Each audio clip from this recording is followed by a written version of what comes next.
So this is my retrospective review from Metal Gear series to Metal Gear Solid 1 to 3. It's been a while since I played 4, so I'm just gonna skip that.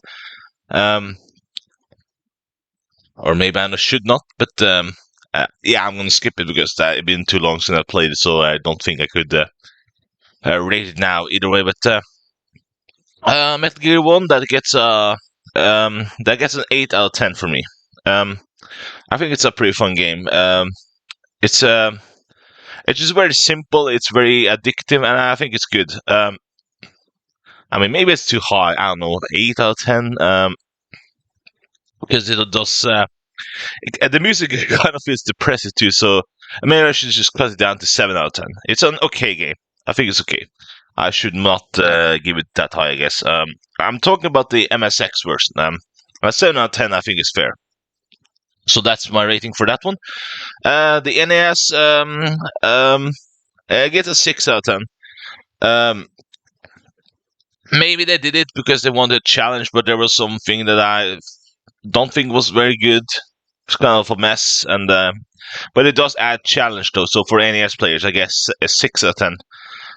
For that game, I guess. So yeah, even though Kojima didn't like it, but it's okay game if you like a challenge. So I think it's a 6 out of 10. But I've heard that you can skip bosses and such, so which is stupid. But yeah, I still consider it a challenging, addicting game. So 6 out of 10 on Metal Gear on NES. And then we have Snake's Revenge. That one I'm gonna give yeah, I'm gonna give it a 8 out of 10 because I think it's actually kind of fun. I think it's actually an improvement over the NES one. It's more. I think the only part I hated was the jungle stage. I felt that was ridiculous, with how much chances you got caught there. But yeah, but it's an 8 out of 10. It's a fun game. Metal Gear 2 Solid Snake on the MSX. That one I give actually a 10 out of 10. The reason is because this game actually innovated lots of stealth mechanics that I think is underappreciated. Like, you can walk on gratings and soldiers will hear you and come checking, or if you knock on a wall, then they will hear that too. Like, think of Thief 2 on PC. I don't like the first one, Dark Project. I think that will suck, but Thief 2 is a masterpiece. At least if you have the French version. I don't like the English voice acting in the game, but the game itself is perfection. Thief 2, like the gameplay and the environment, but basically, what I like about Metal Gear 2 Solid Snake is how much this innovated this whole idea of adding more to the stealth genre. Like, this is one of Kojima's masterpieces in my view. So I think this should really not been overlooked by so many people because people focus on the 3D ones, but I think this one deserves an honorary mention of just being awesome. And what Castle Wolfenstein did lots of good things of innovating stealth element, like disguising yourself as an enemy, frisking people, and that stuff. But there was no. I don't think there's been any stealth game before Metal Gear 2 Solid Snake 1990 on MSX, where you actually made sound that could give away your position. If you walk on loud object or something. Like, that's why I give this game a 10 out of 10, because unintentionally this did pave way for the stealth genre to be better. So I highly like this game for that reason. It's like my favorite Metal Gear game of all time. And here comes the popular ones, which honestly I don't think have aged very well, honestly. And I'm gonna give reason why. And I'm talking about someone who was a massive Metal Gear Solid 2 fanboy growing up. Metal Gear Solid 2 Sons of Liberty. The reason is, like people say, cutscenes. And that's really why I think this also kind of did ruin lots of games, which because they knew this sold like bricks, so then other companies try to emulate this kind of stuff. I do get why people just are so tired of this. I like this. I was a huge fan, but yeah, I get in the future that there doesn't. You don't have to have like a. This doesn't require a lot of thinking. You're just watching a movie. Like this should not be in a game, and that's why. I do know that there are gameplay in Metal Gear Solid 1, 2, and 3. Uh, so for this type of special review that I don't usually do, but I'm going to do it here.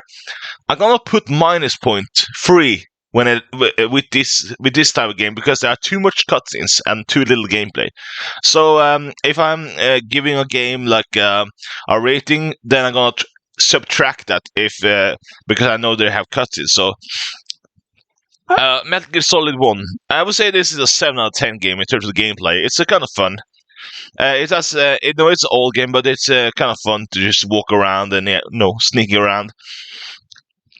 But with cutscenes, that will mean 4 out of 10. So yeah, this gets a 4 out of 10 rating. And then it's a Metal Gear Solid 2. I would say 6 out of 10 because this kind of did underperform on gameplay aspect. There's too little of it, I think. They could have made it more, but I don't know. Maybe they just didn't know how to do it. But yeah, I think this is just too underperforming to call a game. There's way too little stuff in it. And if you take -3 on that one, it's a 3 out of 10 on that rating. Now it's sorry. Now it's Metal Gear Solid 3 Snake Eater.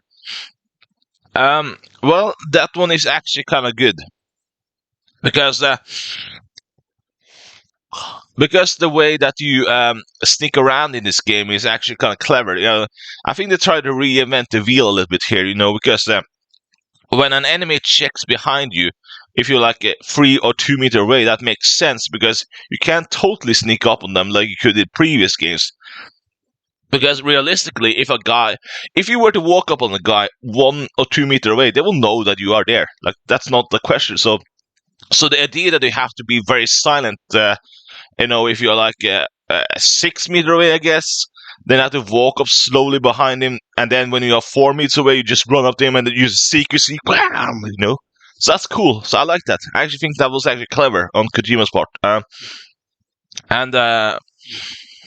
And also, do you think? I also do think that the way you kind of the way the out the way that this game give you many options to kind of play around with it, like even in the cutscenes, like because this does kind of affect the cutscenes in some way. Like, for example, if you like go after the End's parrot, like that can actually have an impact on actual gameplay.